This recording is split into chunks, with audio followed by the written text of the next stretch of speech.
Hey everybody, welcome back to another Avant Alpine gear overview video, and today we're checking out our on-snow testing of the Candide 2.0 from Faction Skis.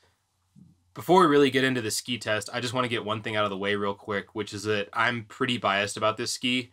Every now and then a ski or a type of ski comes along that just fits your skiing style perfectly, and for me, that's the 100mm waisted all-mountain freestyle category, which I love because the best skis in that category will let you fly around the mountain comfortably at whatever speed you want and be equally good at big surfy turns as well as the quick ones you need in bumps and tighter situations. And then on top of that, they'll take all kinds of airs really naturally and even be pretty great in the park. The nice thing about the 100mm waisted kind of genre is that it's also wide enough to handle choppy snow and those sort of smaller 3 to 4 inch storm days, but not so wide that you feel it when you're trying to be agile on the ski. So by which I mean the side-to-side roll from edge to edge isn't negatively affected and your agility isn't negatively affected. That's just the kind of ski I have the most fun on, and for me the Candide 2.0 is a top 2 or 3 ski in that category, period. It just represents the category so well in every area, and it's a blast to ski. This whole series of skis is named for Candide Tovex, who's the biggest name on the Faction team, and probably one of the most iconic free skiers ever. This is his Pro Model series and the ski that he's seen on in all the video he puts out. So if you've seen any of his videos pop up on Facebook or any of his like his Audi ad or anything like that, this is the ski that he's on in all of those. The Candide is also Faction's flagship lineup, and it's their best-selling collection of skis by a pretty big margin. Alright, so like with all the other collections and ski models from Faction this year, the Candide comes in 4 models, all of which are roughly the same shape and construction. They just get wider and stiffer as you move up the line.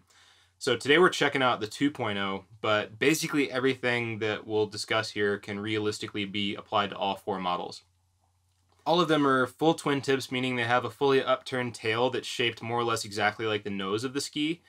Which makes them great for skiing bumps and also skiing the terrain park and doing park stuff and then taking your park stuff all over the rest of the mountain. They have full early rise rocker in the tip and tail and a blended wood core all the way up the line. They all have a very gradual side cut shape that translates into a bit longer natural turning radius, and they all have a slight amount of traditional camber underfoot to help give you a bit more backbone in the ski and help you hold the edge better when you need it.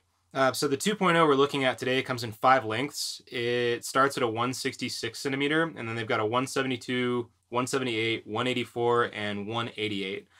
I'm about 5 feet 10 inches tall and 165, 170 pounds, and the test ski that we're on is the 184 centimeter, which is the size I typically go for in this ski. All right, so getting right into the actual ski test now, let's start with groomers and on-piste performance. This ski is a really solid cruiser on plain old groomers of all shapes and sizes. If you mount it in the recommended range, the shape of the ski makes it really easy to keep yourself perfectly balanced and neutral over the center portion of the camber, which makes driving the thing really, really easy.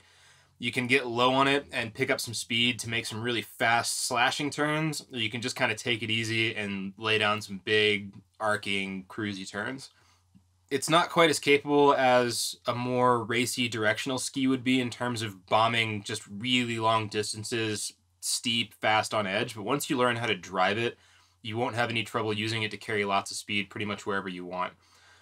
Where the ski gets really fun is where you take it over to the side of the run and find little jumps coming out of the trees, or like pop and tuck a little before a roller and just glide over the whole thing. It's so poppy and it lands so smoothly that it's just a blast to get weird with. We don't have any park footage on it, but it's also a great park ski for those exact same reasons, which is why some of the best and most creative freestyle skiers in the world are on the Faction team and choose this line of skis as their primary tool.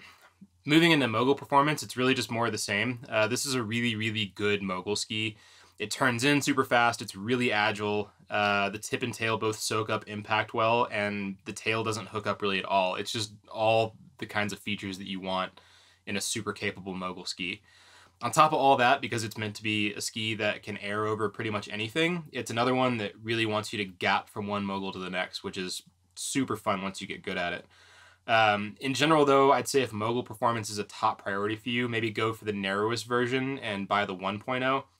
But even at 102mm waist with the 2.0, it's still super agile and quick from edge to edge. So if you're looking at the 2.0 as a potential mogul ski, you can really buy it with confidence that it'll be great in the bumps, as well as everywhere else in the mountain. The same goes for the 3 and 4, but you're going to want a little bit of fresh snow on the ground or maybe some spring slush to soften things up before you take those into a ton of bumps. So they're not quite as comfortable.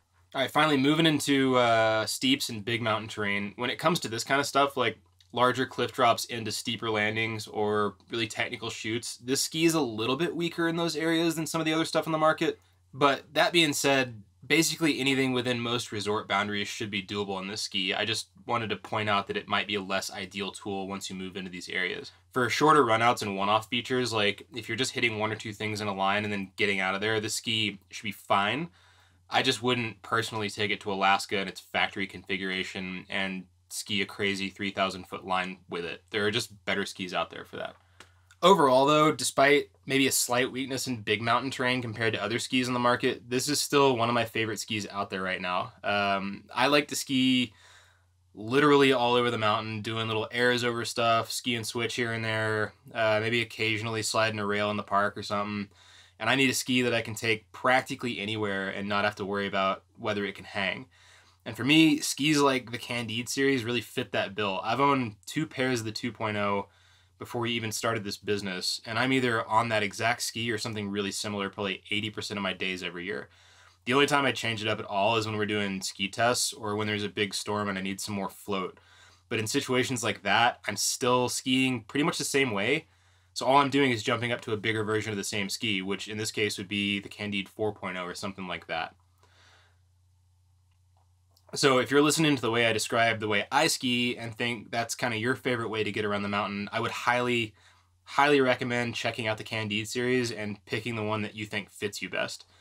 I'm not saying it's the only option in the category, and I'll stop short of saying it's even the best thing out there that kind of fits this type of skiing, but it's definitely one of the best all-mountain freestyle ski lineups on the market right now. Anyway, that about wraps it up for our on-snow testing impressions of the Faction Candide series, specifically the Candide 2.0. We're going to have a few different versions and sizes of the Candide in our demo fleet this upcoming season, so if it's one of the ones you want to test out for yourself, go to our website, www.avantalpine.com, and check out our demo tour calendar and see if we'll be in a ski area near you anytime soon. We also do private demo bookings on days when we're not scheduled to be at a specific mountain, so you can contact us to learn more about that. We're primarily out of Central Colorado, but we'll also work with you if you're near one of our tour stops in another state. As always, we hope you liked this video and found it helpful, and we look forward to posting more like it in the near future for you guys to check out. Thanks for watching.